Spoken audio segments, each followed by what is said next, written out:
Campus GS में आपका स्वागत है। मेरा नाम रिंकू भारती। मैं आपको इस चैनल पर जीएस पढ़ाता हूं, जिसमें मैं पॉलिटी और हिस्ट्री की क्लासेस आपको दे रहा हूं। हिस्ट्री क्लासेस में मैं आपको कई चीज़ें करा चुका हूं, जैसे ऐतिहासिक स्रोत, और उसके साथ ही तुम देखोगे एक नया चैप्टर मैंने कराया था, सिंधु घाटी सभ्यता। सिंधु घाटी सभ्यता ये हमारा चैप्टर और एक दिन की क्लास इसमें हो चुकी है, सिंधु घाटी सभ्यता की। सिंधु घाटी सभ्यता में मैंने तुम्हें बताया कि इसको सिंधु घाटी सभ्यता क्यों नाम दिया गया, और साथ ही मैंने कहा इसके और कितने नाम थे। हड़प्पा सभ्यता मैंने तुम्हें बताया था, हड़प्पा के बारे में बताया, और किसने मतलब पहली बार नाम दिया। अगर आप ये दूसरी वीडियो है सिंधु घाटी सभ्यता की, अगर आप ये वीडियो देख रहे हैं तो इससे पहले इसका पार्ट 1 सिंधु घाटी सभ्यता का देखें, तो आपको बेहतर तरीके से ये सिंधु घाटी सभ्यता का चैप्टर समझ में आएगा। उसी में तुम देखो सिंधु घाटी सभ्यता के अंतर्गत मैंने कहा कि इसका पार्ट 1 आप देख लें, तब जाके इसका पार्ट 2, ये पार्ट 2 की वीडियो है, इस पे आपको ध्यान देना है। इसमें अगर मैं बात करूं, पहला जो पॉइंट हमारा रहेगा सिंधु घाटी सभ्यता का आज की क्लास का, वो ये रहेगा कि जो सिंधु घाटी सभ्यता के लोग थे, आप देखोगे यहीं से भी अगर समझना चाहो तो समझ सकते हो। जो सिंधु घाटी सभ्यता के लोग थे, जो निर्माता थे, निर्माता मतलब कि सिंधु घाटी सभ्यता के जो निर्माता थे वो कौन थे, निर्माण किसने किया था। तो निर्माता की बात करूं मैं तो आपको बताना है कि जो उनका निर्माण है वो कई तरीके के लोग थे। ठीक, इसको मैं दो तरीके से ऐसे बांटता हूं, इसको मैं एएम और पीएम कहूंगा।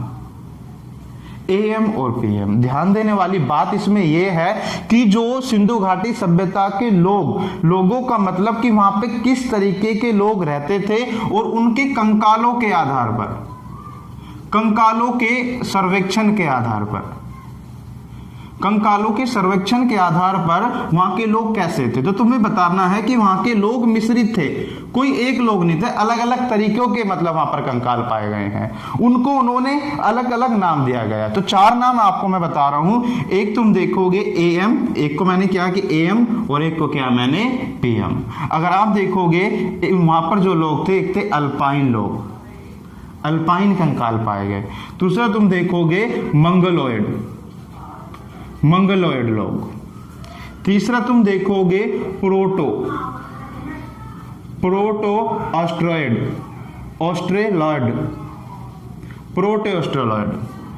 ठीक, तो अल्पाइन लोग, मंगलोइड लोग, प्रोटो ऑस्ट्रेलॉइड लोग, या फिर मेडिटेरियन लोग। मेडिटेरियन मतलब कि भूमध्य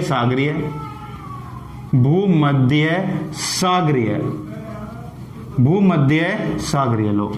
तो जो सिंधु घाटी सभ्यता थी उसमें जो लोग थे वो मिश्रित थे। तो मिश्रित में मैंने आपको बताया अल्पाइन, मंगलोइड, प्रोटो ऑस्ट्रेलॉइड या मेडिटेरियन या भूमध्य सागरीय लोग। आपको इसको एएम और पीएम करके याद रखना है। ध्यान देने वाली बात क्या है कि वहां पर जो सबसे प्राचीन कंकाल मिले हैं, प्राचीन मतलब कि सबसे पुराने कंकाल कौन से मिले, तो आपको बताना है कि सबसे प्राचीन कंकाल और सबसे पुराने कंकाल जो मिले हैं वो प्रोटो ऑस्ट्रेलॉइड मिले हैं। दूसरा तुम देखोगे वहां पे सर्वाधिक कंकाल किसके मिले।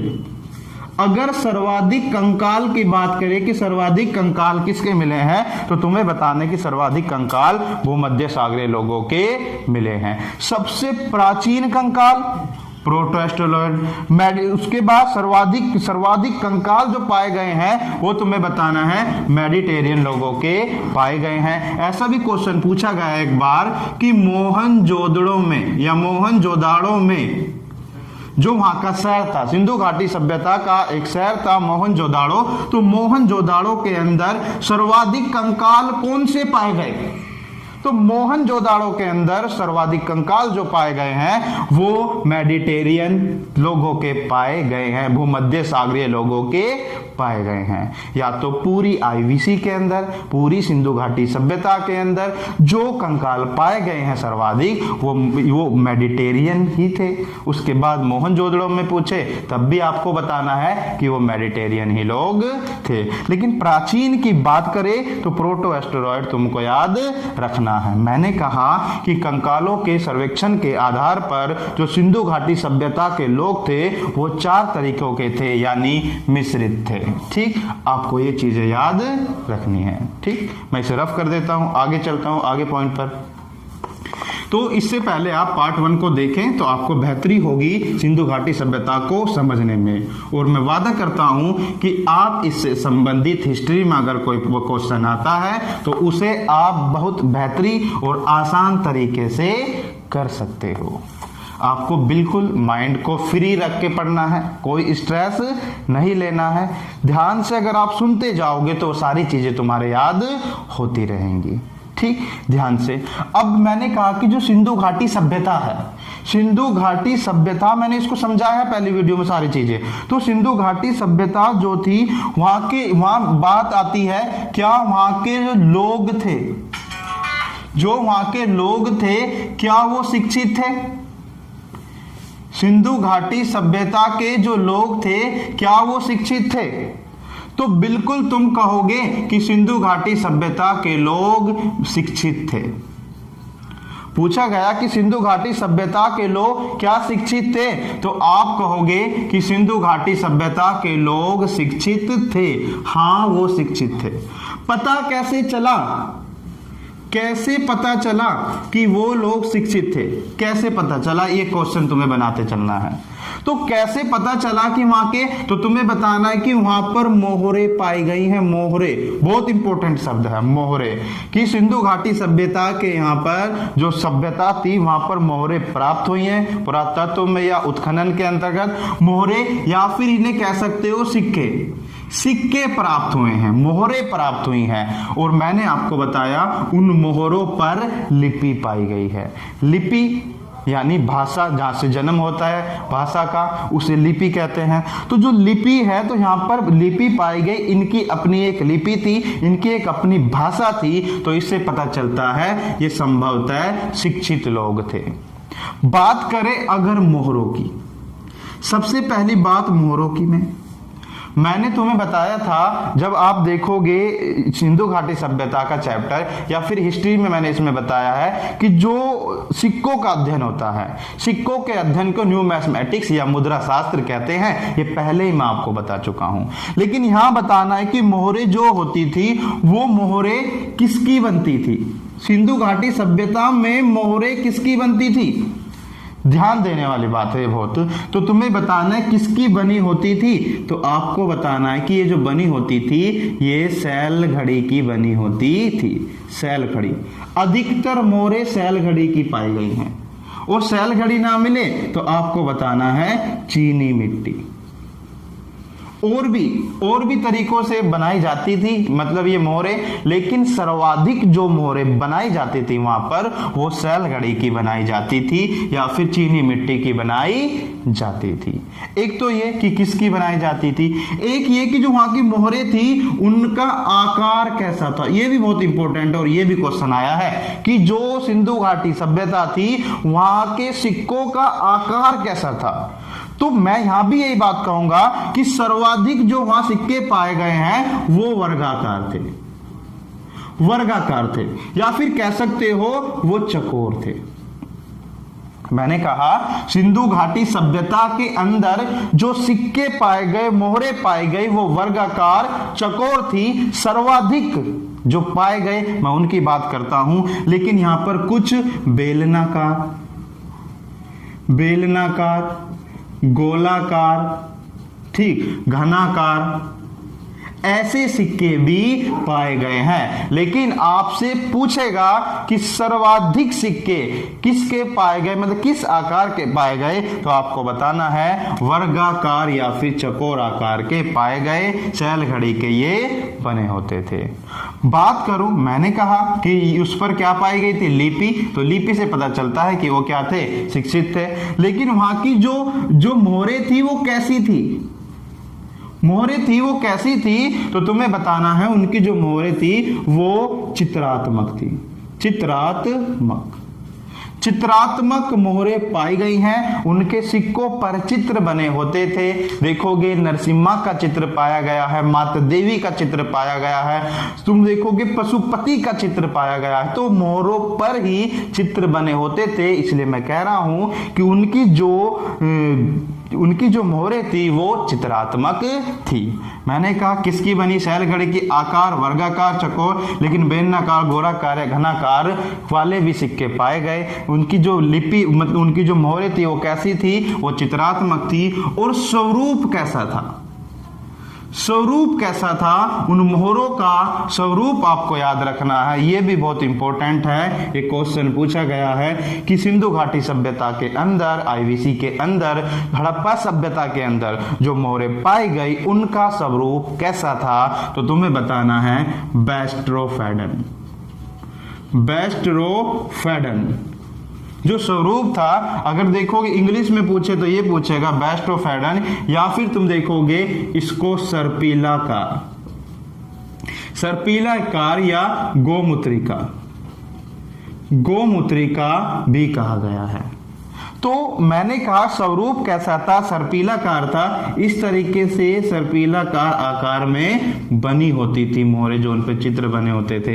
इसलिए कह रहे हैं कि वहां के जो आकार था या स्वरूप था वो बैस्ट्रोफेडन, सर्पिलाकार या फिर गोमूत्रिका था। मैंने कहा आपसे इस पॉइंट में कि जो वहां के लोग थे, सिंधु घाटी सभ्यता के लोग, क्या वो शिक्षित थे? तो तुम्हें बताना है कि बिल्कुल वो शिक्षित थे। शिक्षितता का पता हमें ऐसे चलता है कि वहां पर मोहरे पाई गई हैं। मोहरों पर लिपि थी, और लिपि पढ़े लिखे लोग ही लिख सकते हैं। अनपढ़ लोग या उनका कोई मतलब उनकी भाषा लिपि नहीं होती है, मोहरों पर नहीं पाई गई।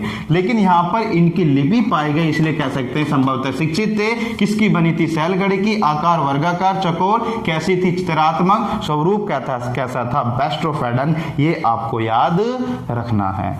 अब बात आती है कि वहां पर जो मोहरे मिली हैं उन पर सर्वाधिक किस पशु का अंकन था? किस पशु का अंकन था? सर्वाधिक किस पशु का अंकन था? यह भी तुम्हें याद रखना है, बहुत ही इंपॉर्टेंट है कि किस पशु का अंकन था। तो तुम्हें बताना है एक श्रृंगी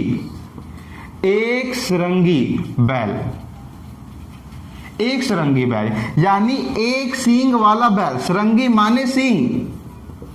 आज इसे देखो क्या कहेंगे? सिंह।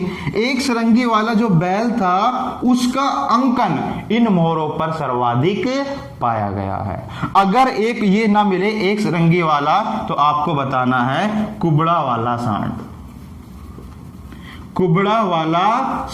बहुत ही इंपॉर्टेंट मैं आपको ये चीजें बता रहा हूं, इसलिए आपको ध्यान से सुनने की बहुत जरूरत है। मैंने कहा सिंधु घाटी सभ्यता या हड़प्पा सभ्यता के अंदर जो मोहरे पाई गई हैं उन पर जो पशु का अंकन मिला है वो सर्वाधिक किस पशु का अंकन मिला है? तो आपको ध्यान रखना है एक श्रृंगी वाला बैल या एक सींग वाला बैल। अगर ये नहीं मिलता है तो दूसरे नंबर पर आता है कुबड़ा वाला सांड।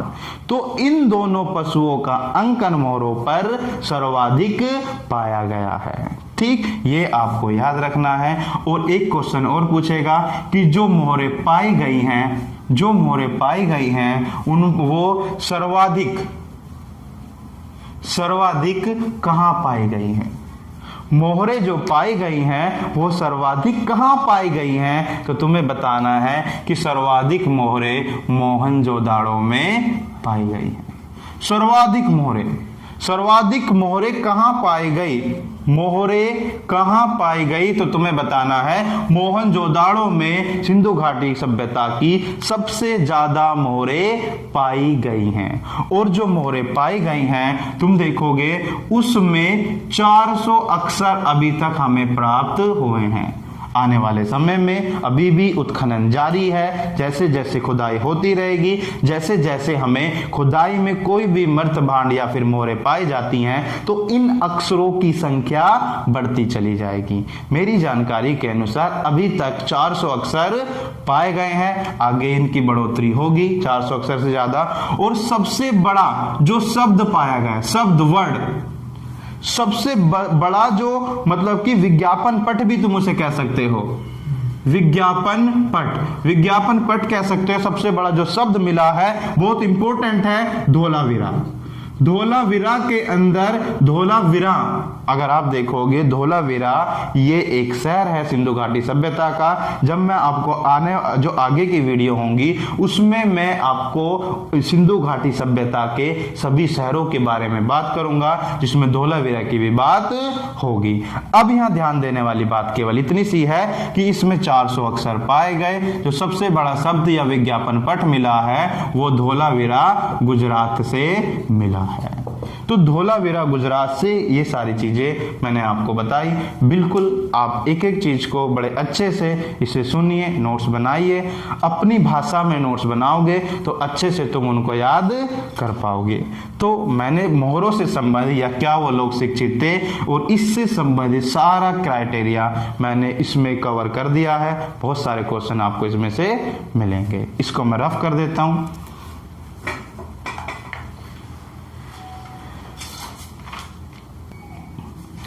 सिंधु घाटी सभ्यता में जो आज का पॉइंट है तीसरा, उसमें आपको याद रखना है कलात्मक ज्ञान। सिंधु घाटी सभ्यता बहुत मेहनत के साथ बहुत अच्छे से कंटेंट को कलेक्ट करके आपके सामने हम आ रहे हैं, तो आपको भी अच्छे से ये सुनना पड़ेगा। आपको एग्जाम में कोई दिक्कत नहीं होगी, सारे क्वेश्चन आप आसानी से कर पाओगे। मैंने देखा है सब लोगों की एक ही परेशानी होती है कि जीएस में अच्छा स्कोर नहीं आ पाता। तो जीएस में अच्छा स्कोर नहीं आ पाता उसका यही कारण है कि हम इन सारी चीजों को पढ़ नहीं पाते। एक सिलेबस इसका इतना बड़ा है, उस सिलेबस को कवर करके एग्जाम देने में तब जाओगे तो आपका जो स्कोर होगा वो जीएस में भी बढ़ने लगेगा। उसी की तैयारी के लिए हम यहाँ पर हैं, उसी के लिए मैं आपको बता रहा हूं कलात्मक ज्ञान। तो कलात्मक ज्ञान में तुम देखोगे जैसे मूर्ति कला की इसमें बात की जाती है कलात्मक ज्ञान में। तो आप देखोगे जो सिंधु घाटी सभ्यता के लोग थे उन्हें कलात्मक ज्ञान था, यानी मूर्तियां जो होती थी, मूर्तियां वो किस तरीके की बनाते थे। अगर मैं मूर्तियों की बात करूं सिंधु घाटी सभ्यता में तो मूर्तियां दो जगह से ज्यादा पाई गई हैं। एक तो पाई गई है हड़प्पा से और दूसरी पाई गई है मोहनजोदाड़ो से। हड़प्पा से लगभग 2 मूर्ति पाई गई हैं और मोहनजोदाड़ो से लगभग 1 दर्जन 12 मूर्तियां प्राप्त हुई हैं। तो इसके आधार पर हम पता लगा सकते हैं कि सिंधु घाटी सभ्यता के लोगों को मूर्तियों का यह कलात्मक ज्ञान भी था। तो कला, मूर्ति बनाने की जो कला थी वो 2 कला फेमस थी वहां पर। एक का नाम है चिकोटी विधि, दूसरा मूर्ति बनाने की जो कला है उसमें आप देखोगे जिसका नाम है सांचे विधि। सांचे विधि ये बहुत इंपॉर्टेंट है। इसको एक और नाम दिया जाता है lost wax method. Lost wax method, चिकोटी विधि या फिर सांचे विधि, जिसको लोस्ट वैक्स मेथड के नाम से जाना जाता है। जो चिकोटी विधि है इसमें मिट्टी की मूर्तियां बनाई जाती थी सिंधु घाटी सभ्यता के अंदर, और इसमें हमेशा तुम देखोगे ज्यादातर कुंवारी नारी की मूर्तियां बनाई जाती थी। ध्यान से सुनो, मैंने कहा कलात्मक ज्ञान, सिंधु घाटी सभ्यता के अंदर 2 तरह की मूर्तियां बनाई जाती थी। पहला मैंने बताया चिकोटी विधि, दूसरा मैंने बताया सांचे विधि, लोस्ट वैक्स मेथड। इसमें जो लोस्ट वैक्स मेथड है इसमें डाई जो होती है, आज वर्तमान में क्या करते हैं, एक डाई होती है उसमें मटेरियल को भरते हैं और वो बना दी जाती है, लेकिन यहां पर ये मेटल की बनाई जाती थी या फिर धातु की होती थी। इसमें धातु का प्रयोग किया जाता था। धातु में तुम देखोगे कांस्य का प्रयोग इसमें किया जाता था सांचे विधि के द्वारा या लोस्ट वैक्स मेथड के द्वारा। यहां पर मिट्टी की थी, यहां पर कांस्य की मूर्ति बनाई जाती थी। और इसका जो सबसे बड़ा एग्जाम्पल अगर आप देखोगे, मोहनजोदड़ो के अंदर मिली नृत्यांगना की मूर्ति। मोहनजोदड़ो के अंदर मिली नृत्य करती हुई नृत्यांगना की मूर्ति। तो जो नृत्यांगना की मूर्ति है वो जो बनाई जाती थी वो जो बनाई गई थी लोस्ट वर्क्स मेथड के द्वारा बनाई गई थी। ये क्वेश्चन भी कितनी बार आ चुका है, आगे भी आने की संभावना है कि नृत्यांगना की मूर्ति कहां से प्राप्त हुई सिंधु घाटी सभ्यता में, तो तुम्हें बताना है मोहनजोदाड़ो के अंदर से नृत्यांगना की मूर्ति प्राप्त हुई है। ध्यान से, दो विधि कलात्मक के लिए सांचे विधि चकोटी विधि दोनों ही आपको याद रखनी है। हड़प्पा से भी और मोहनजोदाड़ो के अंदर दोनों से ही मूर्तियां पाई गई हैं। आगे हम बात करते हैं, जैसे ये आप मैं रफ कर देता हूं, तो दोनों विधि आपको याद रखनी है, आपके लिए दोनों ही इंपॉर्टेंट है और यहां से क्वेश्चन कई बार आ चुके हैं। अगर देखो बहुत ही रोचक है ये जो बातें मैं बता रहा हूं आपको चौथी, इसमें जैसे तुम देखोगे सिंधु घाटी सभ्यता, मैंने कहा कि सिंधु घाटी सभ्यता को क्या ज्योमेट्री का ज्ञान था, ज्योमेट्री का ज्ञान था या ज्यामिति का ज्ञान था, ज्यामिति का ज्ञान था।